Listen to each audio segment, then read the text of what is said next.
Kita harus paham masalah ini. Ya, kan gitu. Jadi taat pada suami adalah hal yang sangat mendasar. Kecuali kalau disuruh maksiat, suruh buka aurat, dilarang sholat, disuruh minum khamr misalnya, atau disuruh duduk temanin teman-temannya dia laki-laki segala macam, ini nggak boleh taati. Ini yang pertama. Yang kedua, sama tadi dengan laki-laki, memenuhi biologis. Ibu-ibu jangan samakan antara kebutuhan ibu biologis dengan bapak-bapak. Lain sekali. Ibu-ibu kalau tidak dirangsang, tidak ada masalah. Bapak-bapak tidak dirangsang pun bermasalah. Terbalik ya. Ibu-ibu tuh kalau tidak dirangsang, nggak ada masalah buat dia. Ibu-ibu kalau tidak ada, suami tidak datang, tidak godain, tidak ada syahwat, biasa saja. Bapak-bapak enggak. Tidak ada masalah, tidak ada godaan pun bermasalah. Karena ya ini secara medis ya, sperma itu komposisinya kalau dilihat, kalau saya bedah sebuah buku, kalau bapak ibu ikutin di YouTube itu ada mahkota pengantin. Sperma itu komposisinya termasuk ada api, ya, panas tuh. Jadi kalau dia tidak tumpah, tidak ditumpahkan, larinya ke emosi. Jadi kalau ibu banyak suaminya suka marah, masalah di biologis tuh. Puasin di biologis, marahnya hilang. Kantongnya jadi terbuka. Senyum bibirnya, pasti. Coba bapak-bapak di sini ditanya deh. Kalau sudah terpenuhi biologisnya, sudah puas, mau beli ini? Ya, silakan. Mau ini? Ya. Coba tapi kalau ibu-ibu mau didekatin, tidak mau, malas ini, udah kiamat tuh. Mau beli ini? Nggak bisa. Mahal tuh, nggak usah. Ini mau ke rumah orang tua, nggak usah. Untuk apa kesana buang-buang waktu segala? Dimarahin terus. Masalahnya kena biologis, betul ini. Ini masalah luar biasa. Karena bapak-bapak tahu atau tidak tahu, memang itu secara kejiwaan. Makanya biologis itu bagi laki-laki tidak bisa ditunda, bagi perempuan bisa. Pernah ada seorang wanita di zaman Umar bin Khattab radhiyallahu anhu. Perempuan ini kebetulan suaminya pergi jihad. Terus perempuan ini rupanya sudah 4 bulan suaminya nggak pulang. Ini perempuan lantunkan syair, dia bilang, kalau bukan karena kehormatan hubunganku sama Tuhanku Allah dan kehormatan suamiku serta keimananku, gitu kan, kehormatan diriku, maka aku akan membuat ranjang ini bergoyang. Maksudnya dia akan berzina. Umar lewat depan rumahnya. Umar bilang, hai hamba Allah, apa yang kau ucapin? Perempuan itu ketakutan. Tidak, wahai perempuan, tidak, tadi kau ucapin. Apa kau niat mau berzina? Dia bilang, ya Amir Mu'minin, suami saya 4 bulan belum pulang dari medan jihad. Apa yang terjadi? Umar diam, Umar pergi ke Hafsah, anaknya, istri Nabi SAW. Nabi sudah meninggal di zaman khilafahnya Umar ya. Lalu Umar bilang, hai Hafsah, berapa lama wanita bisa tahan tidak biologis? Kata Hafsah, 4 bulan. Perempuan bisa 4 bulan tidak biologis. Laki-laki 4 bulan, keriting semua kepalanya. Nggak bisa. Banyak ibu-ibu begitu. Ustadz, bagaimana saya lain suami saya ini setiap hari minta digauli, ya, bergaul. Memang begitu laki-laki. Wajar itu, gitu kan? Itu normal. Memang seperti itu kejiwaannya. Makanya Nabi SAW menggantungkan kepatuhan di sini. Sampai kata Nabi, kalau wanita sedang dicorong asap rumahnya, dipanggil sama suaminya untuk berhubungan biologis, datang. Disuruh datang. Temanin dia, layani dia. Karena kalau tidak kacau semua ini. Terbawa emosi di rumah, terbawa emosi di kerjaan, nanti berantem di luar sana, nanti masalah, usahanya tidak jalan. Tapi coba kalau biologisnya sudah puas, aman semua tuh. Jalan semua pekerjaan, jalan semudah semuanya. Kalau ada bapak-bapak yang suka senyum itu Masya Allah sudah terpenuhi berarti. Dan ini kewajiban. Ini kewajiban. Makanya Aisyah radhiyallahu anha berkata, kami kalau ingin digauli oleh Rasulullah SAW sementara kami sedang haid.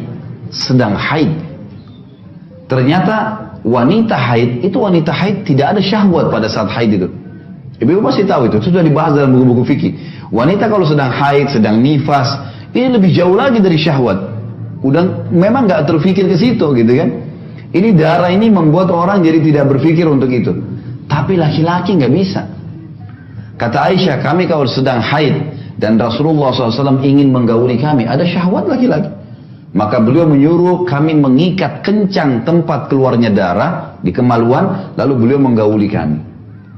Nabi SAW tetap dipuaskan. Onani haram dalam Islam kalau laki-laki kerjaan sendiri. Tapi kalau istrinya yang buat tidak haram. Ya. Bentar. Sama halnya dengan apa saja yang tidak dilarang dalam Islam boleh dilakukan. Yang haram dalam Islam adalah meletakkan kemaluan suami laki-laki di dubur istrinya. Dubur nggak boleh, haram. Karena dubur itu tempat kotoran, keluarnya gas, angin, kentut, dan juga keluarnya tinja. Ini bakteri yang kalau tidak dikeluarkan bisa mematikan manusia. Jadi bukan tempat kemaluan di situ. Dan tempat kemaluan di tempat yang diletakkan adalah kemaluan. Makanya Allah bilang tentang haid kan. Ditanyakan kepada Muhammad tentang haid, katakanlah dia penyakit. Dan kalau mereka sudah suci, arti ayatnya, maka gaulilah mereka di tempat yang telah Allah perintahkan kalian, di kemaluannya. Oral seks termasuk dibolehkan. Apa saja selain daripada meletakkan kemaluan di dubur atau meletakkan kemaluan di kemaluan lagi haid dan nifas boleh dilakukan.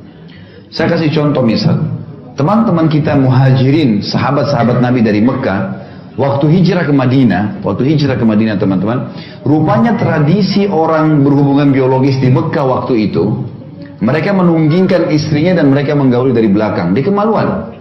Tradisi biologis orang Madinah adalah istrinya di bawah, suaminya di atas.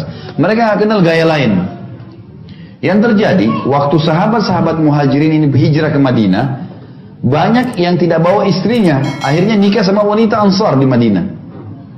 Waktu nikah sama orang Ansar, rupanya si suami mau gauli dengan cara Mekah, si istri Madinah nolak. Ini terjadi di zaman Nabi. Terdengar oleh Nabi SAW. Ini kasusnya, si istri nggak mau digaulin. Padahal kalau istri nggak mau digaulin berdosa nih. Gimana caranya? Turun firman Allah. A'udzubillahi minasyaitonirrajim. Nisa'ukum harthun lakum, fatu harthakum anna syi'tum wa qaddimu li anfusikum. Istri kalian adalah ladang buat kalian. Datangi ladang kalian semau kalian dan dahulukan diri kalian. Artinya boleh digaulin dengan cara apapun selama bukan letakkan kemaluan di dubur. Yang dilarang itu saja. Karena Nabi SAW melarang. Allah melaknat laki-laki meletakkan kemaluan di dubur. Satu hal juga penting di sini Bapak Ibu sekalian. Jangan pernah belajar biologis dari film porno. Ini penting sekali. Karena ulama bilang, rasionalnya ya, sebagaimana manusia itu secara alami tahu makan masuk ke mulutnya, hidungnya dipakai bernafas, kupingnya dipakai mendengar, kemaluannya juga tahu di mana diletakkan. Sebagaimana dia tahu bagaimana mengeluarkan air seni atau kencingnya. Dia tahu itu sebenarnya. Masalahnya kalau orang nonton film-film porno seperti ini, pertama mendukung perzinahan. Orang lagi zina. Melihat auratnya orang lain. Ya. Dan pola yang dipakai adalah pola non-muslim. Menggauli di dubur, jorok, kotor, dan segala macam hal. Ini dilakukan. Dalam Islam semua bertolak belakang nih. Nggak boleh. Kata Nabi SAW, dengarkan hadisnya. Manusia yang paling buruk kedudukannya di sisi Allah hari kiamat adalah suami atau istri yang sudah saling terbuka, saling merangsang satu sama yang lain, sudah hubungan biologis, lalu keduanya atau salah satunya menceritakan ke teman-temannya. Jadi nggak boleh bapak-bapak misalnya istrinya Masya Allah puasin dia luar biasa, lalu besok ketemu teman-teman, oh istri saya itu begini, begitu, diceritain. Atau ibu-ibu, suaminya Masya Allah puasin, tidak perlu diceritain ke teman-temannya, suami saya itu begini, begitu, begini. Kenapa? Karena efek sosial dan kejiwaannya berbahaya. Kalau kita lagi cerita sama teman-teman kita, ternyata pasangan mereka tidak begitu, yang terjadi dia akan ganggu pasangan kita. Makanya banyak rumah tangga rusak, yang ganggu temannya suaminya, yang ganggu temannya istrinya. Karena dia yang cerita, pasangan mereka tidak seperti itu. Malah kita lihat dalam Islam justru tutupin. Kalau film ini malah ditontonkan. Ada sampai satu ibu ngeluh sama saya di Jakarta, dia bilang, Ustadz, sampai pada tingkat penyakit ini, nonton film porno ini, sama suami saya, dari awal saya nikah sampai sekarang, kalau dia mau gauli saya, dia harus datangkan laptopnya di ranjang, nonton. Baru syahwatnya bangkit. Kalau enggak, dia bilang dia enggak ada syahwat lagi sama istrinya. Ini kan penyakit kejiwaan. Bagaimana bapak ibu tidak cemburu lihat pasangannya di sebelah, yang suaminya lihat perempuan lain, telanjang, yang si istri juga lihat laki-laki lain. Dan pasti di film lebih hebat daripada kita. Loh iya, didatangkan orang-orang yang luar biasa kan? Tidak mungkin orang-orang jelek. Dicari orang yang bisa laku karena mereka mau jual duit. Dalam medis, dalam ilmu medis, tidak sehat biologis kalau bayangkan orang lain. Ya. Pasangan setengah mati rangsang kita, kemudian kita bayangin orang lain, ini rusak semuanya.